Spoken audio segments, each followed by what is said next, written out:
പൗരോഹിത്യത്തെ മഹത്വപ്പെടുത്തണമേ. കർത്താവെ, സഭയിലുള്ള സാന്നിധ്യം ദൃഢമാക്കണമേ.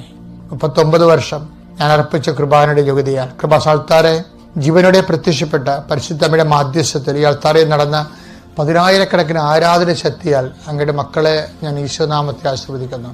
എൻ്റെ ദൈവപേദരെ, നീ ഇന്ന് കടന്നു പോകുന്ന ഓരോ വഴികളും കർത്താവിൻ്റെ ദൂതൻ നിനക്ക് മുമ്പ് നടക്കുകയും നീ നടക്കേണ്ട വഴി നിനക്ക് ആലോചിച്ച് നൽകുകയും ചെയ്യുമ്പോഴേ നിന്റെ ആലോചനകളിലും ചിന്തകളിലും തീരുമാനങ്ങളിലുമെല്ലാം പരിശുദ്ധാത്മ നിറയട്ടെ എന്ന് പ്രാർത്ഥിക്കുന്നു. നിനക്ക് ആപത്ത് വരുന്ന, നഷ്ടങ്ങൾ വരുന്ന, ഘട്ടങ്ങൾ വരുന്ന, കോട്ടങ്ങൾ വരുന്ന എല്ലാ ചിന്താഗതികളും തീരുമാനങ്ങളും കോയിൻസിഡൻസുകളും മറ്റുള്ളവരുടെ സമ്മർദ്ദം മൂലം നീ എടുക്കേണ്ടി വന്ന എല്ലാ ആപത്തുകളും യേശുക്രിസ്തുവിൻ്റെ കുരിശിൻ്റെ അടയാളത്തിൽ ഞാൻ നിന്നെ സംരക്ഷിച്ചുകൊണ്ട് ബന്ധിക്കുന്നു. കർത്താവിൻ്റെ കണ്ണ ചൊരിയട്ടെ. കർത്താവെ, ഇന്ന് നിന്റെ പുതുതായിട്ട് നിന്റെ ജീവിതവൃത്തിക്കും മേൽഗതിക്കും വേണ്ടി നീ എടുക്കുന്ന തീരുമാനങ്ങൾ, പുതിയ തീരുമാനങ്ങൾ എടുക്കുവാനും